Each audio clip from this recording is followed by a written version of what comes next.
Another great article that I just wanted to read to you from, Yahoo Finance. The dollar's dominance is here to stay as China's zero COVID strategy hurts the yuan.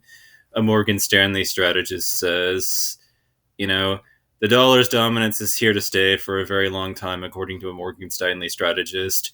James Lord told the Insider that China's zero COVID policy is denting the yuan's appeal, at least in the short term. The U.S. freeze on China's currency reserves has cast doubt on the dollar's reliability, but Lord said the fears are overblown. The dollar will be the world's reserve currency for a, quote, very long time, unquote. And this is my big thing about gold and silver. We'll be dead and gone before gold and silver get their moonshot.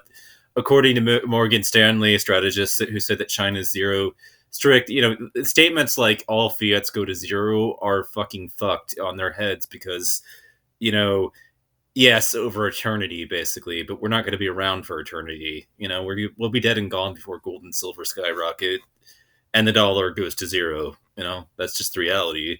A move by the U.S. and its allies in late February to freeze much of Russia's foreign exchange reserves has raised questions about the global dominance of the dollar. Some analysts says that countries may want to diversify their holdings to get away from the greenback in an effort to reduce the U.S.'s power over the global economy. But James Lord, a top FX strategy at the bank, told Insider this week, the U.S. dollar is going to be the world's dominant reserve currency for a very long time to come. The strategist said the dollar seems like the cleanest dirty shirt as the world's economy deals with slowing growth and high inflation. In fact, that the U.S. and other countries also froze Russia's assets helps the case for the buck. The U.S. dollar is probably not. It is probably going to be for most reserve managers, maybe not all, but for most reserve managers, the safest asset. He said. There was a lot of talk about whether or not the sanctions on the central bank and Russia's efforts were going to spark an acceleration away from the dollar, and I don't think that's the case. The Chinese yuan, which is basically the same thing as the renminbi, which has been mooted as an alternative. Saudi Arabia has accelerated talks with China over pricing oil sales in yuan in March, raising concerns about the dollar's position. But Lord says the yuan does not look appealing to investors right now, with China's strict approach to containing COVID weighing on the currency. It's fallen about 7% against the dollar this year. The zero COVID strategy is obviously causing market concern, he said. So I think that's that's posing a bit of a short-term headwind for this short story about a rising renminbi. Many analysts have said China's yuan does not look like an attractive reserve asset because of Beijing's strict control over the economy. Well, yeah. Lord said the buck's recent strength, and we have a see. There's a couple of things that have made me feel the way that I feel about my own country, right? And its currency. Much to my chagrin, I know, and I'm educated enough to know that what happens when the dollar gets stronger is that it becomes more difficult for exporters to sell, their goods to the rest of the world, right? U.S. manufacturers get hit by that, but I'm not thinking about the good of U.S. manufacturers. I'm thinking about what's good for me, and so I don't care if U.S. manufacturers get dented by a stronger dollar because I can just replace them with foreign manufacturers. I don't give a shit about them. It doesn't bug me as far as that stuff's concerned. But the thing is that the dollar, I would. How do I put it?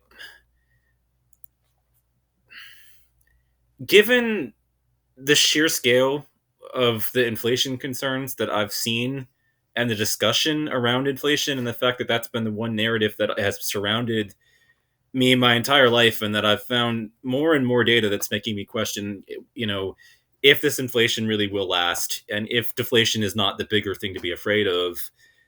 And given all this and all these things coming together, and how vigilant the American people are in their watch on our government, right? How likely is it in your mind, because it's incredibly unlikely in my mind, that if it weren't for the fact that the Federal Reserve existed, there would be nobody there. That there would be anybody there in Congress that would be sympathetic to the idea of of doing something to, basically threaten the value of the U.S. dollar. To attack the price of the dollar and to knock it over by foolish actions and irrational moves, and in order to hopefully knock its price under to boost exports. I mean, how likely is it that you're going to get a government of elected officials that will be like, yeah, we want to undermine the value of our own currency in the United States? The Federal Reserve may be engaged in all kinds of unprecedented market actions, right?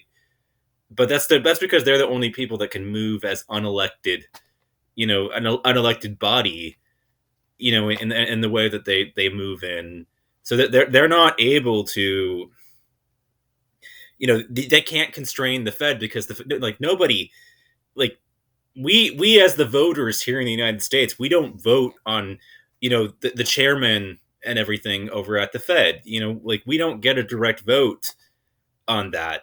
And so those people are able to move even if democracy has, pushed in a direction of no, we don't want anything at all being able to undermine our currency, and inflation is the enemy that we should be fighting.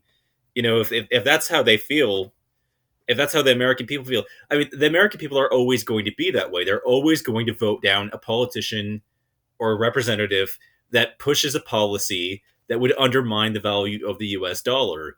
So you're likely not ever going to see an elected body of representatives that are sympathetic to inflation in the United States. So, you know, given that that's the nature of the country that I come from and that everybody's so hyper concerned and hyper focused, on the value of the underlying asset and the dollar itself, and ferreting out any politician that would ever potentially be a threat to the underlying currency, and given what we've seen, and what the market's focus has been on this, pretty much my entire life, I have to, I have to agree with this analysis, because I would literally bet the farm that the United States will never actually elect a government that would be sympathetic towards destroying the value of the dollar in order to boost exports. It's not gonna happen, and I don't mind, because I'm not bent myself on shoring up U.S. manufacturers. So especially because like I like a lot of foreign goods. I have we drive a Prius, man. We you know what I mean? Like we're driving a Prius, which is a Japanese car. We like Japan. We I've got a Nintendo Switch. I like anime. I'm in a interested in the world outside of America, in imports. And what are we actually seeing on and that, why would I give a crap about what happens to U.S. manufacturers? When I'd rather just the dollar be strong and it be easy to buy things from the outside of this country. So my own preferences don't actually give a fuck about U.S. manufacturers. I mean, I'm sorry to U.S. manufacturers, but you're not my concern. So at the end of the day, like, what I'm trying to say is that it's incredibly unlikely that the United States and its voters will ever vote in a government that actually, would undermine the value of the currency. Because in order to really destroy the dollar, what you're going to need is not just the Fed. You would need a government that was bent on devaluing the dollar. You